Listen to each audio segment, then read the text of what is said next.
Disney ने अचानक MCU के अपकमिंग प्रोजेक्ट से जुड़े कुछ बड़े रिवील्स किए हैं। एवेंजर्स डूम्सडे से doctor Doom and Spiderman brand new day से कुछ न्यू विलन्स को डिज्नी ने अपने डिज्नी कंज्यूमर प्रोडक्ट्स पैनल में रिवील किया है। और इस पैनल में उन्होंने शॉर्ट वीडियो शोकेस की जिसमें doomsday and Spiderman brand new day जैसी मूवीज को टीज किया। हालांकि स्पाइडरमैन ब्रांड न्यू डे की फिल्मिंग अभी स्टार्ट नहीं हुई है, बट डिज्नी ने स्पाइडी एंड उसके विलन्स को यहाँ पर रिवील कर दिया है और रिपोर्ट्स के अकॉर्डिंग एवेंजर्स डूम्सडे की फुटेज भी यहाँ पर शेयर की गई है। ऑब्वियसली क्योंकि डिज्नी मार्वल को ओन करता है तो उन्होंने मार्वल के कुछ बड़े रिवील्स यहाँ पर किए हैं। और अपनी स्क्रीन पर जो आप अभी देख रहे हैं वो डॉक्टर डूम की वो पिक्चर है जिसे पैनल पर शेयर किया गया था, और ये डॉक्टर डूम की वो आर्ट है जिसे बनाया है एलेक्स रॉस ने। एंड इंटरेस्टिंग चीज यहाँ पर ये है कि फैंस के लिए मार्वल ने एवेंजर्स डूम्सडे से डॉक्टर डूम का ये वाला लुक शेयर किया है। और इस पैनल के नीचे आप देख सकते हैं लिखा हुआ है एवेंजर्स। तो इस आर्ट को शेयर करने का मतलब ये है कि आरडीजी का डॉक्टर डूम एवेंजर्स डूम्सडे में कुछ ऐसा दिखने वाला है जो कि डेफिनेटली कॉमिक एक्यूरेट है। ये फैंस के लिए काइंड ऑफ एक कॉन्सेप्ट आर्ट की तरह है। और Avengers doomsday and secret Wars के जो कॉन्सेप्ट आर्ट्स लीक हुए थे वहाँ डॉक्टर डूम का कुछ ऐसा ही लुक हमें देखने को मिला था। हालांकि वहाँ पर उसने हैवी आर्मर पहना हुआ था, बट लुक दोनों का ही ऑलमोस्ट सेम है। और यहाँ तो मार्वल ने खुद डॉक्टर डूम का लुक फैंस के साथ शेयर किया है, तो इसका मतलब है कि एवेंजर्स डूम्सडे में आरडीजे का डॉक्टर डूम कुछ ऐसा होगा। एंड गाइस यहाँ पर डूम ने हमेशा की तरह अपना मास्क पहना हुआ है, लेकिन मुझे नहीं लगता कि मूवी में डूम इस मास्क को ज्यादा पहनने वाला है, क्योंकि आरडीजे को एमसीयू में as the main villain return करने के लिए $100 मिलियन इसलिए नहीं दिए गए हैं कि वो अपना फेस कवर करके रखें। सो आई बिलीव कि डूम्सडे में डॉक्टर डूम इस मास्क को मोस्ट ऑफ द पार्ट्स में ज्यादा नहीं पहनेगा। कॉमिक्स में वो अपनी मदर के साथ कम्युनिकेट करने के लिए एक मशीन बिल्ड करने का ट्राई करता है, जिसे टेस्ट करते टाइम ये एक्सप्लोड हो जाती है और उसका फेस डैमेज हो जाता है। एंड बेसिकली उसके बाद से वो अपना मास्क पहनना शुरू करता है। बट यहाँ हो सकता है कि डूम्सडे में वो उसका यूज एज अ प्रोटेक्शन करे, बट एवेंजर्स के साथ फाइट के टाइम पर उसका फेस सीरियसली इंजर्ड हो जाए और सीक्रेट वॉर्स में वो इसका यूज परमानेंटली करने लगे। बट फिलहाल मार्वल ने डॉक्टर डूम की जो ये इमेज शेयर की है, तो लगता है कि RDJ as a Doctor Doom Doomsday में ऐसे दिखेंगे।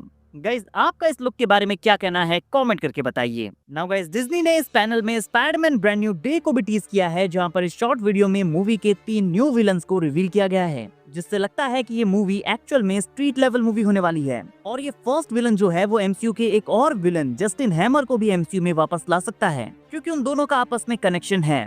तो हमारा पहला विलन जो है वो है boomerang aka Frederick Myers. Frederick Myers Australia में पैदा होता है, उसके बाद अमेरिका जाता है जहां पर वो एक मेजर लीग बेसबॉल प्लेयर बनता है, क्योंकि उसके पास एक बहुत ही strong, fast and extraordinary pitching arm होता है जो बॉल को बहुत ही एक्यूरेटली थ्रो कर सकता है। तो वो मेजर लीग बेसबॉल खेलता है, लेकिन उसे रिश्वत लेने की वजह से सस्पेंड कर दिया जाता है, जिसके बाद उसे सीक्रेट एम्पायर नाम की क्रिमिनल ऑर्गेनाइजेशन रिक्रूट कर लेती है। और वो पहला हीरो जिसके साथ वो फाइट करता है वो होता है हल्क। लेकिन जब सीक्रेट एम्पायर का खात्मा होता है तो उसे रिक्रूट करता है जस्टिन हैमर। जस्टिन हैमर उसे वेपन्स का एक न्यू आर्सेनल देता है और उसका पहला मिशन होता है आयरन फिस्ट को मारना। हालांकि वो हार जाता है, लेकिन टाइम टू टाइम उसने कई सारे अलग अलग लोगों के साथ फाइट की है, like Spiderman, black window, शैंग-ची etcetera etcetera. Now boomerang Spiderman brand new day से एमसीयू में आने वाला है, और Justin hammer already iron man 2 से एमसीयू में एग्जिस्ट करता है। तो यहाँ शायद हमें जस्टिन हैमर का कैमियो देखने को मिल जाए, और maybe Boomerang Frederick Myers यहाँ पर ब्रांड न्यू डे में पीटर पार्कर का रूममेट हो। लाइक यहाँ उसकी जर्नी अभी स्टार्ट ही हो रही है और वो कॉलेज में काफी अच्छा बेसबॉल प्लेयर है।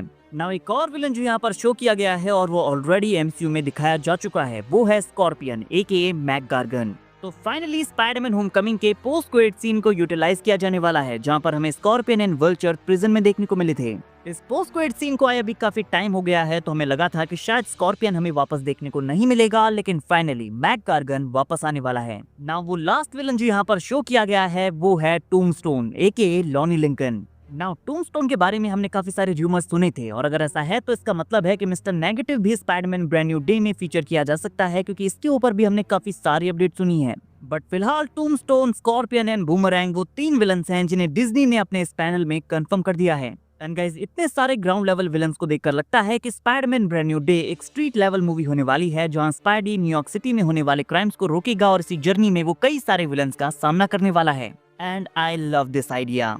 और भूलिए मत कि इस मूवी का कनेक्शन एवेंजर्स डूम्सडे से होने वाला है, तो इस मूवी के एंड तक स्पाइडरमैन ब्रांड न्यू डे भी ग्राउंड लेवल से मल्टीवर्सल लेवल पर पहुंचने वाली है। So guys doomsday and brand new day के इन कॉन्सेप्ट आर्ट से मार्वल ने ये क्लियर कर दिया है कि एवेंजर्स डूम्सडे में डॉक्टर डूम कैसा दिखने वाला है और ब्रांड न्यू डे में अपीयर होने वाले विलन्स कौन से हैं। डॉक्टर डूम का ये लुक मुझे काफी अच्छा लगा, और ब्रांड न्यू डे में टूम्बस्टोन, स्कॉर्पियन एंड बूमरैंग को फीचर करने का आइडिया भी मुझे काफी कूल लगा। वैसे रूमर्स के according Spiderman brand new day में कुछ और विलन्स भी फीचर किए जाने वाले हैं, कि सिनिस्टर 6 वर्सेस स्पाइडरमैन की मूवी भी हो सकती है। गाइस, आप इन विलन्स को स्पाइडरमैन के अगेंस्ट देखने के लिए कितने एक्साइटेड हैं कमेंट करके बताइए। वीडियो अगर अच्छी लगी हो तो वीडियो को लाइक और चैनल को सब्सक्राइब करना ना भूलें, बिकॉज ऐसी अमेजिंग वीडियोस हम डेली लाते रहते हैं।